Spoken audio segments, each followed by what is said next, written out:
Abordamos ahora algunas cuestiones que tienen que ver con la enseñanza y el aprendizaje del conteo. Recordemos que contar es asignar los nombres de los términos de la secuencia numérica a cada uno de los objetos de una colección de la cual queremos saber cuál es el número total de objetos.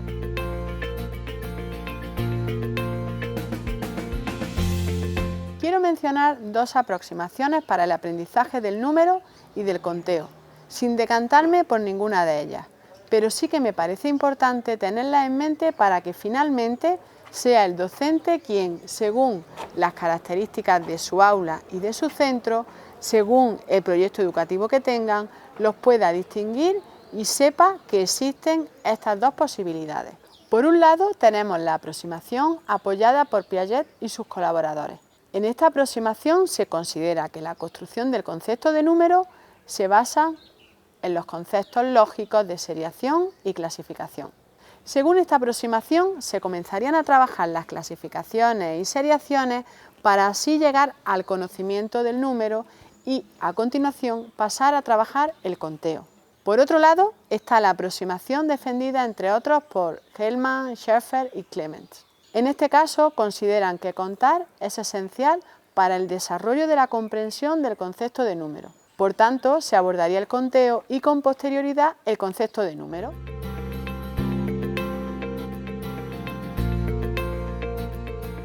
A continuación presento los principios del conteo. Aunque para los adultos el conteo es un proceso que nos parece básico y elemental, a continuación veremos que realizamos una serie de acciones y procesos que es importante tenerlos diferenciados y claros a la hora de poder transmitirlos a los niños. Después de presentar cada uno de los principios, mostraré algunas nociones que se consideran relativas a su aprendizaje. En primer lugar, estaría el principio de orden estable, que consiste en repetir la secuencia numérica empezando por el 1 y en orden, o sea, recitar correctamente la secuencia convencional numérica. Anteriormente vimos todo lo relacionado con el aprendizaje y la realización correcta de este principio.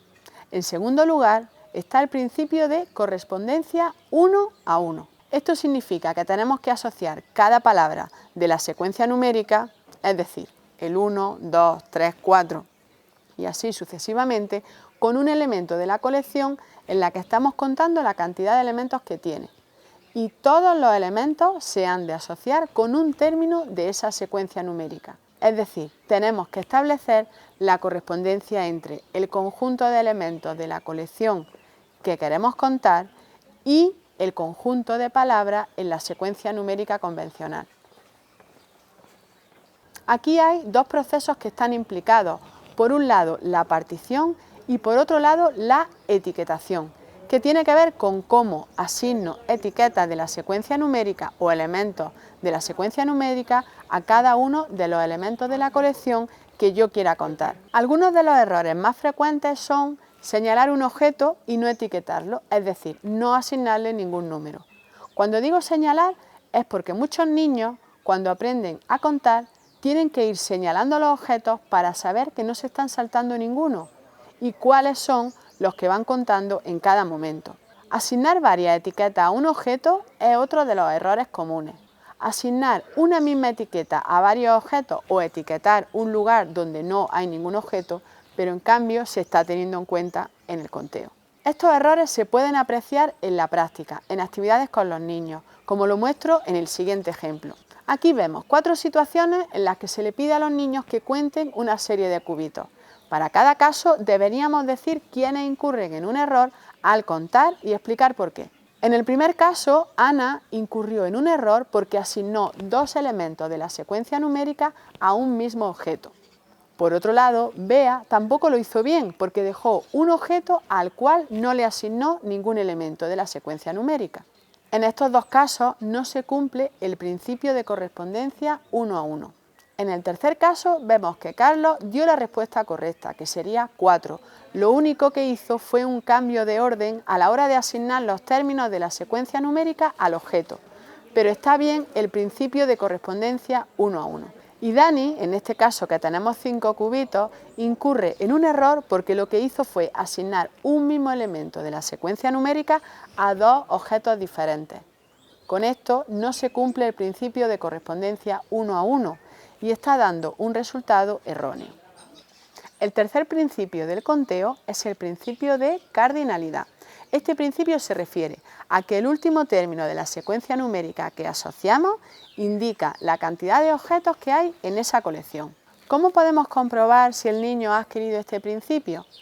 Pues a la hora de preguntarle cuántos objetos hay, si él recita la secuencia numérica y para en el último término que ha asignado a los objetos, estaría hecho de forma correcta.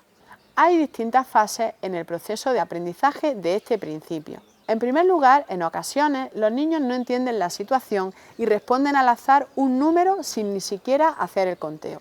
En otros casos repiten la secuencia, pero no se refieren explícitamente a los objetos que están contando, sino que siguen diciendo la secuencia numérica sin parar. En otros casos repiten la secuencia y hacen corresponder palabras y objetos. Pero imaginemos que hay 5 objetos. Un niño llega al 5 y luego vuelve. 1, 2, 3, 4, 5, 1, 2, 3, 4, 5 y se repite. De manera que el niño no es consciente de que el 5 al que ha llegado es la cantidad total de objetos. Otra de las fases es cuando los niños responden con el último número sin ver si se corresponde con el número de objetos que realmente hay.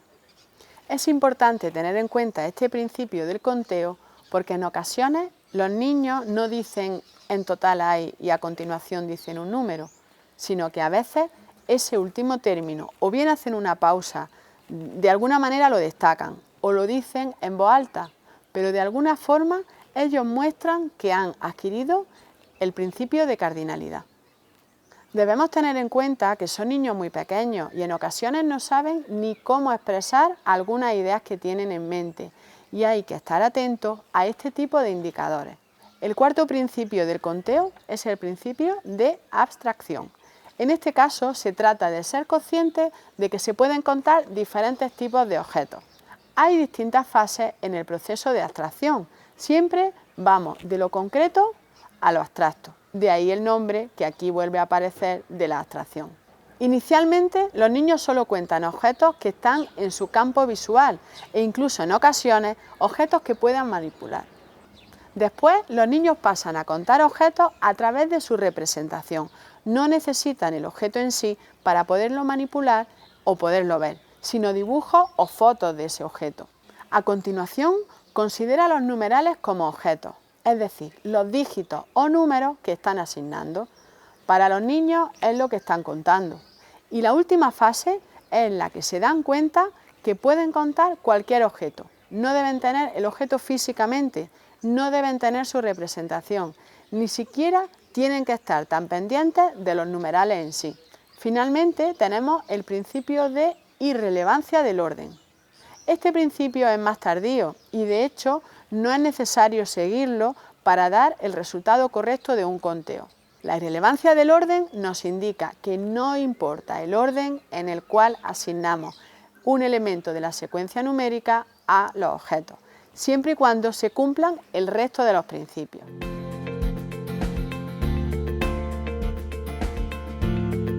¿Cuáles son las edades aproximadas para el aprendizaje del conteo? Normalmente, entre los 2 y los 3 años, los niños ya cuentan verbalmente. No lo escriben, pero son capaces de exteriorizarlo verbalmente en un número pequeño de objetos, como mucho hasta el 10 normalmente. Hacia los 3 años, el niño necesita tocar los objetos con la mano mientras los cuenta. Se siente más cómodo. Estamos en un periodo concreto todavía de su trabajo y entonces va tocando, señalando todos los objetos hasta que llega a los 5 años, donde ya no debería necesitar tocar los objetos, sino que con señalarlos con el dedo sería suficiente en un primer estadio. Y a continuación pasaría a fijarse en los objetos con la mirada, no necesitaría ni señalarlos. Finalmente, sobre los 5 años, aunque en ocasiones ocurre antes, es cuando se logra la comprensión de todos los principios. Es importante tener todos los principios del conteo en mente y saber en qué consiste cada uno de ellos, porque en ocasiones se identifican errores en el conteo que realizan los niños y podemos ayudarlos detectando en qué principio está el error. Así podemos tratar de ayudarlos a que lo superen. Aquí comparto un enlace a un vídeo de YouTube donde hay un ejemplo del conteo de dedos de manos y pies. Se usan elementos del propio cuerpo para trabajar el conteo con números que se abordan en educación infantil.